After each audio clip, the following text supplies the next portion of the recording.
Graça e paz a todos. No capítulo 3, Paulo tenta explicar a diferença de viver pela lei e viver pela fé, porque uma nos traz a condenação, enquanto a outra nos traz salvação. Os judeus se gloriavam por ser descendentes de Abraão, mas Paulo mostra que os verdadeiros descendentes de Abraão são os que vivem pela fé. A lei conduziu os judeus até Jesus, que trouxe salvação, tanto para os judeus como para os gentios. Ó Gálatas insensatos, quem os enfeitiçou? Não foi diante dos seus olhos que Jesus Cristo foi exposto como crucificado? Gostaria de saber apenas uma coisa.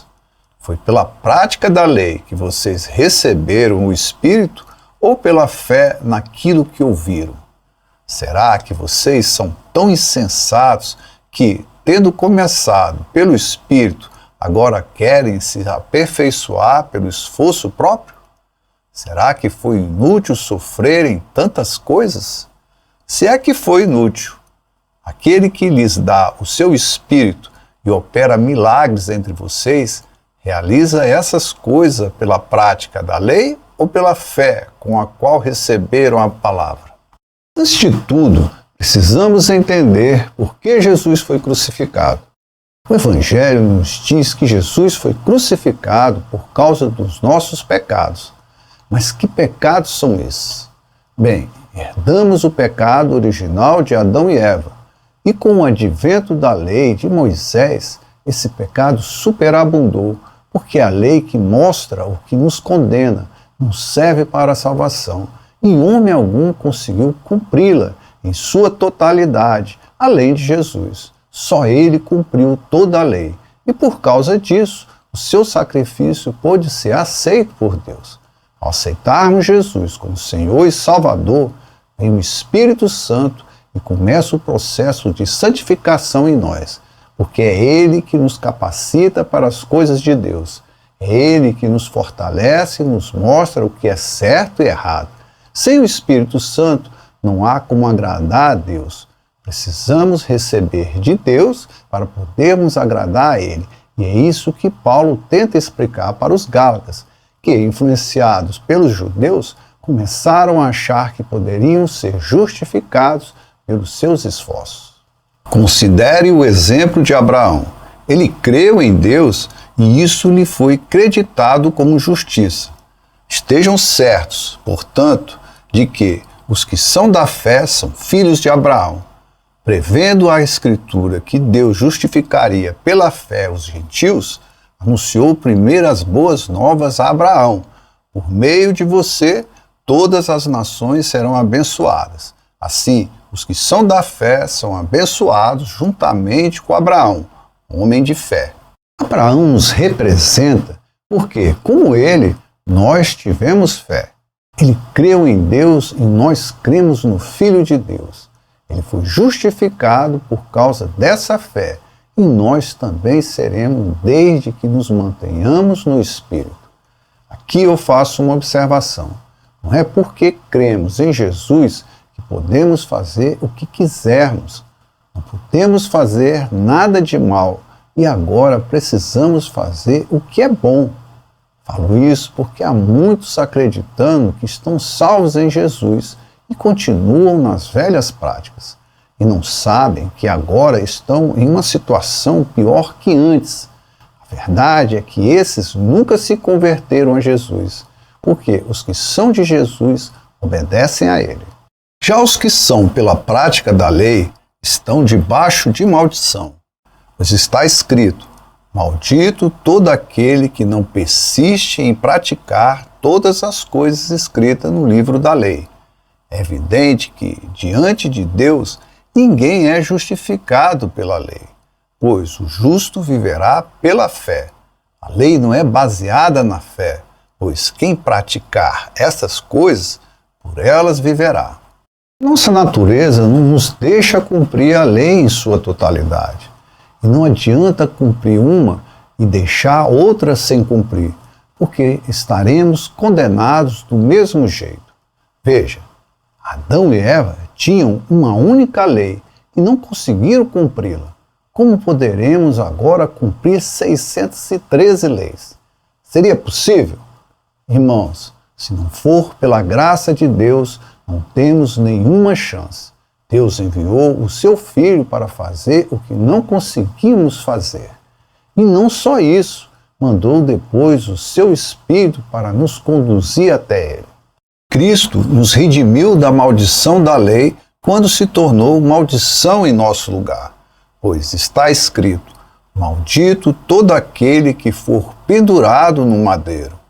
Isso para que em Cristo Jesus a bênção de Abraão chegasse também aos gentios, para que recebêssemos a promessa do Espírito mediante a fé. Quanto amor Deus tem por nós! Estávamos condenados e sem nenhuma chance de sair dessa condenação, e vem Deus e manda seu Filho para nos salvar. Já pensaram nisso? Jesus, o Verbo divino, cheio de glória e poder, deixou tudo para se tornar maldito por nós. Ele tomou o nosso lugar e nos deu a chance de que precisávamos para nos livrar da condenação. Tudo isso pelo amor que Ele tem por nós. Irmãos, humanamente falando, ninguém pode anular um testamento depois de ratificado, nem acrescentar algo nele. As promessas foram feitas a Abraão e ao seu descendente.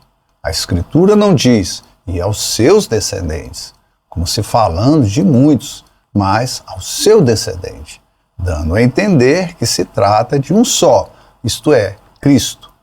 Quero dizer isto: a lei, que veio 430 anos depois, não anula a aliança previamente estabelecida por Deus, de modo que venha a invalidar a promessa. Pois, se a herança depende da lei, já não depende de promessa. Deus, porém, concedeu-a gratuitamente a Abraão mediante promessa. Esses versículos me chamam a atenção para uma coisa. Se um testamento, depois de ratificado, não pode ser anulado, nem lhe acrescentar algo, então não podemos dizer que o Velho Testamento, com suas leis, foi abolido, pois ele continua valendo para aqueles para os quais ele foi feito, ou seja, os israelitas. Vale também para nós gentios, no que se refere aos 10 mandamentos, menos o sábado, porque não podemos fazer mal algum e agora temos um novo testamento, que é a graça mediante a fé em Jesus. Desta forma, todos que creem em Jesus são descendentes da fé de Abraão. Falo isso porque há muitos dizendo que a lei foi abolida na cruz. E isso não é verdade. A lei continua valendo para os transgressores, que podem ser tanto gentios como judeus. Essa doutrina está levando muita gente a acreditar que, independente do que faça, já está salvo, e isso é um grande erro. Qual era então o propósito da lei? Foi acrescentada por causa das transgressões, até que viesse o descendente a quem se referia a promessa, e foi promulgada por meio de anjos, pela mão de um mediador. Contudo, o mediador representa mais de um. Deus, porém, é um. Então, a lei opõe-se às promessas de Deus? De maneira nenhuma, pois se tivesse sido dada uma lei que pudesse conceder vida, certamente a justiça viria da lei. Mas a Escritura encerrou tudo debaixo do pecado, a fim de que a promessa, que é pela fé em Jesus Cristo, fosse dada aos que creem. As transgressões que a humanidade estava cometendo desagradava a Deus, e por isso veio a lei, para que soubessem que aquilo que estavam fazendo era errado. Antes não havia condenação, porque não existia a lei. Mas, com a lei, todos passaram a ser transgressores. Acredito que o mediador entre Deus e os homens era o próprio Deus, Por isso, Deus foi uma das partes e também foi o mediador. Quem poderia representar Deus a não ser o próprio Deus? A lei nos traz morte, ao passo que a fé em Jesus nos traz vida. Todos foram igualados no pecado para que a promessa da salvação pudesse vir por intermédio da fé em Jesus. É por isso que os que não creem em Jesus estão debaixo da lei que traz a morte. Afirmo que os que creem em Jesus, a Ele obedecem. Antes que viesse esta fé, estávamos sob a custódia da lei, nela encerrados até que a fé que haveria de vir fosse revelada. Assim, a lei foi o nosso tutor até Cristo, para que fôssemos justificados pela fé. Agora, porém, tendo chegado à fé, já não estamos mais sob o controle do tutor. Todos vocês são filhos de Deus mediante a fé em Cristo Jesus, pois os que em Cristo foram batizados, de Cristo se revestiram. Não há judeu nem grego, escravo nem livre, homem nem mulher, pois todos são um em Cristo Jesus. E, se vocês são de Cristo, são descendência de Abraão e herdeiros segundo a promessa. Com a lei, todos estavam condenados, mas com a vinda de Jesus, todos que nele creem estão livres de toda e qualquer condenação. Não estamos mais debaixo da lei que nos condena, mas da graça que nos salva. Fomos perdoados graças a Jesus, que pagou todas as nossas dívidas. E nele não há condenação, mas salvação. Pena que alguns rejeitam essa graça.